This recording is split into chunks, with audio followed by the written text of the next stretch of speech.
Hello, I'm Ninja Greg, and you're watching the Ninja Greg Show. And this is my review of Lego Marvel Superheroes Maximum Overload. Okay, so what's the synopsis? Well, Loki is sitting somewhere in Asgard, looking out through across the dimension to Midgard or Earth as we call it, and he's trying to figure out what he's going to do. And then he gets an idea to use this weird magic snowball called Nornfrost, which he throws through the dimensional barrier to supervillains that enhances their powers and I guess kind of brainwashes them a little bit into being his servants. Why? Why? So he can have an army of supervillains at his beck and call, of course. Now, what are some of the positives of this movie?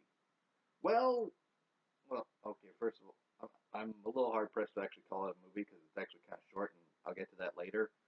But there's plenty of cameos from different superheroes, so the the inner comic book nerd in me likes seeing all those individual heroes and villains showing up.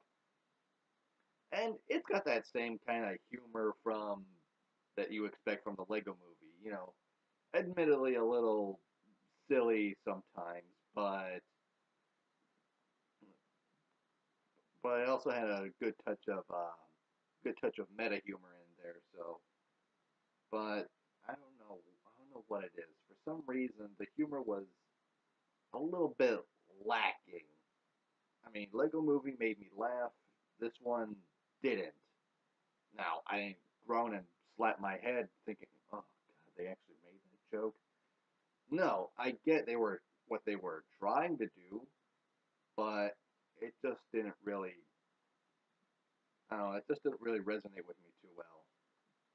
The action's pretty good, and admittedly a little slapsticky at times, and and yeah, it's not. It's short, so it's less than a half hour. I think maybe 22 minutes. So yeah, it's good for like a one-time thing on TV or something. It's not bad, but it's not great either. And that brings me into the negatives now. This overload really isn't clearly defined, and it doesn't really seem to do anything too much beyond what the villain's capable of anyhow. So for this kind of interesting concept, not gonna lie, it's a little bit underwhelming. And the dialogue feels, I don't know, it doesn't feel natural. It feels like uh, it feels like it's from the point of view of a kid playing with his Legos because honestly the characters say things that I think I would have made some of my characters say when I was a kid playing with Legos. I mean, this definitely feels like a kid pretending, kind of like again what the Lego Movie did, because that actually was from the point of view of a kid playing around with his Legos.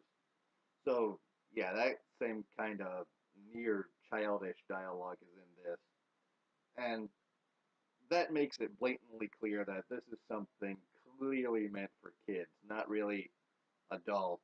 But I could really recommend it for kids. Adults, not so much. Not because it's bad, just because it's uh, kind of kind of subpar for adults who are into comic books. So yeah, that's what I thought about Lego Marvel Superheroes Maximum Overload. Personally, I recommend the video games because well, they're a little bit more engaging, and ever since Lego started introducing dialogue into their games, they're a little bit more interesting. So yeah, if you haven't seen it yet, then watch it. Let me know what you think. Let me know what you think if you had watched it. Be sure to leave a comment down below, and if you like this video, then give it a like. And if you like what you see, then you want to see more, then give me a subscribe. Anyways, I'm Ninja Greg. You've been watching the Ninja Greg Show. I'll see you next time.